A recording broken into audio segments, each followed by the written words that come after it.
vous vous posez des questions comme comment trouver plus de clients et faire décoller mon business, comment vendre mes services sans me sentir trop pushy, comment être plus visible sur les réseaux sociaux, alors vous êtes au bon endroit. Bienvenue dans le podcast Je peux pas, j'ai business. Je m'appelle Aline, je suis coach business diplômée depuis 2019 et ce podcast a été créé pour vous aider à développer le business de vos rêves, un épisode à la fois. C'est comme avoir une coach business dans votre poche, prête à vous donner le petit coup de pouce ou le bottage de fesses dont vous avez besoin. Alors installez-vous confortablement et c'est parti pour l'épisode du jour. Hello à tous, il est dimanche 3 août et c'est parti pour l'épisode du jour. Aujourd'hui, on va parler de comment reconnaître si on fait mal les choses. Et là, il faut vraiment vous imaginer Aline en train de faire le signe des guillemets insupportables là avec ses doigts. Et quoi corriger sans devoir tout exploser ou tout remettre à plat ou tout recommencer depuis le début. Et on va pas se mentir, dès que j'accompagne des entrepreneurs à développer leur business, souvent on me dit « Aline, j'ai peur de mal faire les choses ». Et souvent, cette peur de mal faire empêche de passer à l'action. Et on a beau savoir, parce que vous le savez, vous consommez du contenu, vous l'avez entendu des milliards de fois, où il faut tester, il faut se permettre d'échouer, il faut se donner l'autorisation que tout ne soit pas parfait, il faut se donner l'autorisation de faire mal les choses. Entre l'entendre et arriver à l'appliquer, déjà, il y a un monde. Mais aussi, toutes ces personnes qui vous disent « mais non, on peut pas mal faire les choses, il faut tester », au bout d'un moment, on peut quand même mal faire les choses en business. Je suis désolée, mais si au bout d'un moment, vous commencez à vendre un produit ou un service avec un marketing absolument horrible, pas du tout éthique, voire même parfois hors la loi, on peut dire sans tergiverser que vous faites mal les choses parce que ça fonctionne pas ou alors parce que vous transgressez la loi ou autre. Donc, je vous propose qu'on se mette d'accord sur une définition de qu'est-ce que ça veut dire en business faire mal les choses. Et là, j'ai envie de repartir de cette citation d'Einstein que vous connaissez tous également, qui nous dit « La folie, c'est de faire tout le temps la même chose et d'espérer des résultats différents ». Et pour moi, en tant que coach business, faire mal les choses, ça ne veut pas dire faire peu de choses qui ne fonctionnent pas. Ça veut dire faire beaucoup de choses, mais à côté de la plaque. Je fais beaucoup, je travaille beaucoup, je m'acharne, mais ça ne fonctionne pas. Là, on peut dire « Ok, à un moment, on fait mal les choses ». Et souvent, ce que j'observe, c'est que ce n'est pas de stratégie que les entrepreneurs manquent lorsqu'ils sont dans ce contexte-là, mais c'est de lucidité. Et c'est pour ça que dans cet épisode de podcast, j'avais envie de partager avec vous 5 signaux d'alerte pour détecter quand vous êtes en train de mal faire les choses et surtout quoi ajuster. Le premier signal, c'est quand vous travaillez beaucoup, mais que vous avez vraiment l'impression de faire du surplace, qu'il n'y a rien qui bouge, qu'il n'y a rien qui décante. Alors là, je ne m'adresse pas aux personnes et à la team pressée qui s'est lancée depuis 15 jours, qui a créé son business il y a 1 mois et qui me dit « Aline, il n'y a pas de résultat, je travaille beaucoup, j'ai l'impression de faire du surplace ». C'est normal de galérer les premiers mois. On ne me l'enlèvera pas, c'est normal de galérer les premiers mois. Par contre, si vous êtes lancé depuis 6 mois, 1 an, voire même parfois plusieurs années, que vous travaillez énormément et que vous avez l'impression de patiner dans le vide, littéralement, ou bien même que vous avez besoin de faire énormément d'efforts, ne serait-ce que pour que votre business puisse à peine survivre, là, effectivement, on a un signal d'alerte. Si vous faites aujourd'hui des journées de plus de 8 heures où il y a 0 acquisition, pas de lead, pas de touche, rien qui fonctionne, c'est le symptôme que, juste, on est dans la roue du hamster, on avance sans avoir de direction et on continue à reproduire encore et encore des actions qui ne fonctionnent pas. C'est le symptôme des entrepreneurs qui sont en train d'opérer plutôt que de piloter, qui sont constamment dans le faire et non pas dans le diriger et qui travaillent dans leur business plutôt que sur leur business. C'est le signal d'alerte pour les entrepreneurs qui ne prennent jamais de temps pour prendre un pas de recul, mettre leur casquette de CEO et se dire « Ok, qu'est-ce qui fonctionne? Qu'est-ce qui fonctionne pas? Ça fonctionne pas alors que ça fait des mois que je m'acharne. Comment est-ce que je peux pivoter pour soit faire les choses différemment, soit complètement changer mon fusil d'épaule et partir dans une nouvelle direction ?» Donc, si vous reconnaissez dans ce signal d'alarme, votre devoir urgent va être de planifier 1 heure par semaine minimum pour travailler sur votre business et non pas dedans. Deuxième signal d'alerte que vous faites mal les choses, c'est quand vous changez constamment de stratégie sans jamais aller au bout. Et ça, je sais que j'en ai beaucoup. Des entrepreneurs que j'ai accompagnés qui ont ce syndrome presque de l'objet brillant, mais de courir partout. Je commence à mettre une nouvelle stratégie en place, je suis trop content, il y a l'effet de la nouveauté, mais dès que il faut s'acharner, dès que je me retrouve devant le manque de premiers résultats et que là, du coup, il faut quand même persévérer, dès que ça commence à se complexifier, en fait, je préfère recommencer de zéro parce que ça veut dire me redonner une chance, retourner dans ma zone de confort et me trouver une excuse via de la procrastination active pour ne pas fournir plus d'efforts. Donc les personnes qui changent tout le temps de stratégie sans jamais aller au bout, c'est aussi un signal que vous faites potentiellement mal les choses. Par exemple, si vous commencez des tunnels de vente, que vous ne les terminez jamais. Si vous lancez une nouvelle offre et qu'elle est constamment en test. Une esthétique de profil Instagram qui change tous les mois. Une bio Instagram qui change tous les mois. Et en fait, les entrepreneurs qui sont concernés par ça confondent amélioration et sabotage stratégique. Et donc là, ma consigne pour vous, c'est choisissez une stratégie simple et tenez-la 90 jours quoi qu'il arrive. 90 jours pour moi, c'est la durée parfaite dans la plupart des cas où quand on teste une nouvelle manière de faire, une nouvelle stratégie, une nouvelle offre, etc., c'est suffisamment de temps pour se donner l'opportunité d'explorer plein de manières de faire, de vendre, d'en parler, de tester, d'itérer, etc.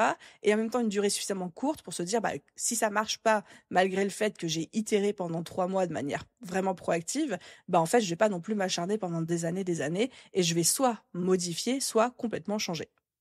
Troisième signal d'alerte, c'est quand vous vous sentez épuisé, drainé émotionnellement après chaque semaine. Par exemple, vous êtes tellement frustré parce que vous n'avez pas de résultat ou pas de réponse que ça vous épuise, ou alors vous travaillez, vous vous investissez tellement dans votre business que en fait à la fin de la semaine, vous vous retrouvez comme complètement vidé.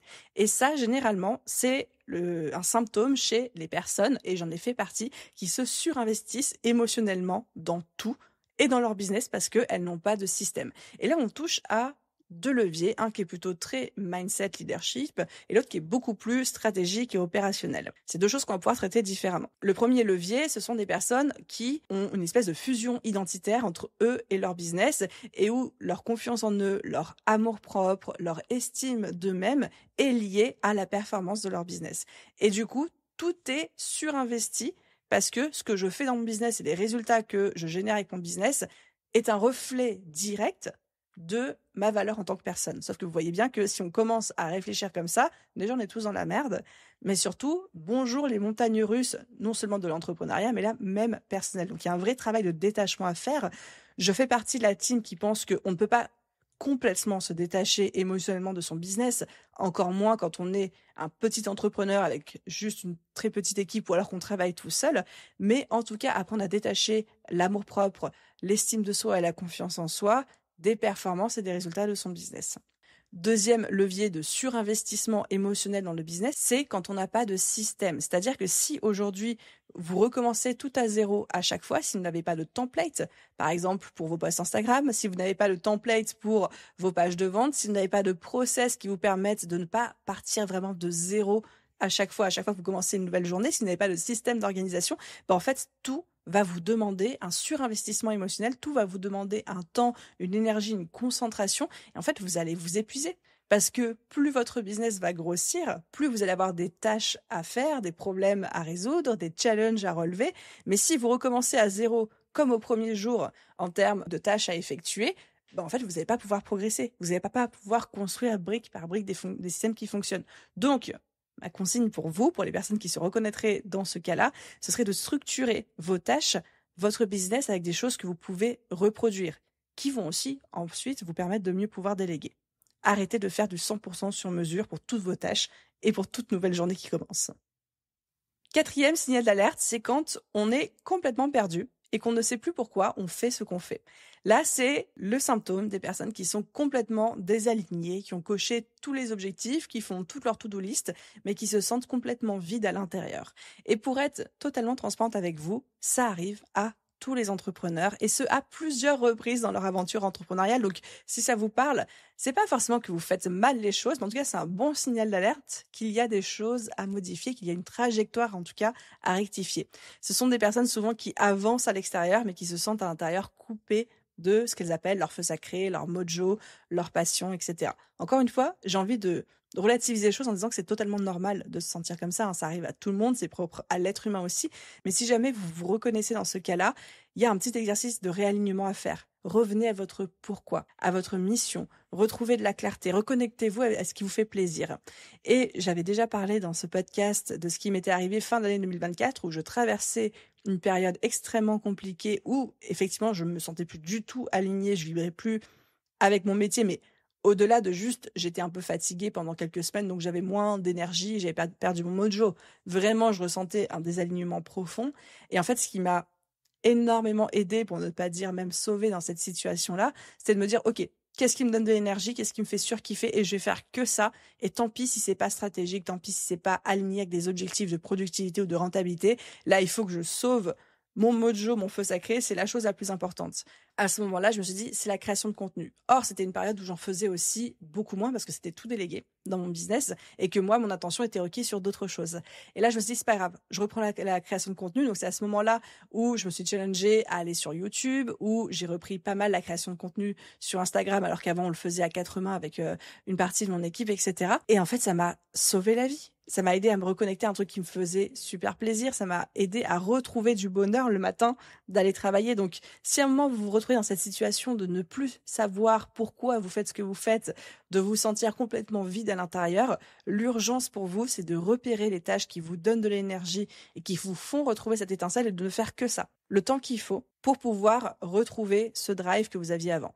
Et je vous dis pas que chaque journée que Dieu fait, vous devez être super aligné avec tout ce que vous faites, que tout doit vibrer, que tout doit vous faire kiffer, que tout doit avoir du sens. Évidemment qu'en fonction des périodes, des tâches, des moments dans votre business, il y aura des passages moins agréables. Mais si à un moment vous traversez un passage à vide de plusieurs mois où vous ressentez une perte de sens complète, le plan d'action pour ça, c'est renouer avec le kiff et ne faites que ça jusqu'à ce que ça aille mieux. Et enfin, j'arrive au dernier signal d'alerte qui pourrait vous montrer que vous faites mal les choses. C'est quand on fait les choses plus pour être apprécié que pour être vraiment utile. Exemple, le fait de lisser votre contenu, d'avoir peur de cliver ou de déranger certaines personnes, des offres que vous créez pour plaire, plus que pour convertir, des choses que vous faites pour faire joli ou pour ne pas froisser quelques plumes à côté, ou quand vous vous retenez de faire quelque chose par peur de comment ça pourrait être perçu, ressenti. Bref, quand vous la jouez petit et que vous êtes plus attentive à ce que le marché, l'audience, vos concurrents ou votre famille, vos proches pourraient en penser, plutôt que de vous concentrer sur ce que vous savez qui va vraiment faire la différence pour votre cible. Bref, toutes ces personnes qui se retrouvent dans une recherche d'approbation plus qu'une recherche de transformation. Et souvent, quand on parle stratégie de contenu, quand on parle présence sur les réseaux sociaux, quand on parle offre, j'observe qu'il y a des entrepreneurs qui ont tendance à se concentrer plutôt sur l'approbation des autres plutôt que sur la transformation qu'ils ont envie de générer chez leurs clients. Et pourquoi je considère que c'est un signal que vous faites potentiellement mal les choses? Tout simplement parce que ça veut dire que vous êtes en train de tourner en rond. Si vous faites les choses dans l'espoir d'être apprécié ou aimé, en fait, vous allez littéralement tourner en rond. Vous ne mettrez jamais tout le monde d'accord. Vous ne pourrez jamais être apprécié de tout le monde. Donc déjà, pour vous, ça va vous user complètement et ça va vous déprimer. Mais en plus, ça ne fonctionnera pas en termes de vente, en termes de conversion, en termes d'audience, en termes de différenciation. Vous allez vous noyer à vouloir plaire à tout le monde. Et donc, pour moi, c'est un signal qu'on fait mal les choses quand on fait les choses pour plaire aux autres plutôt que quand on fait les choses pour transformer nos clients ou apporter à nos clients les résultats qu'ils souhaitent.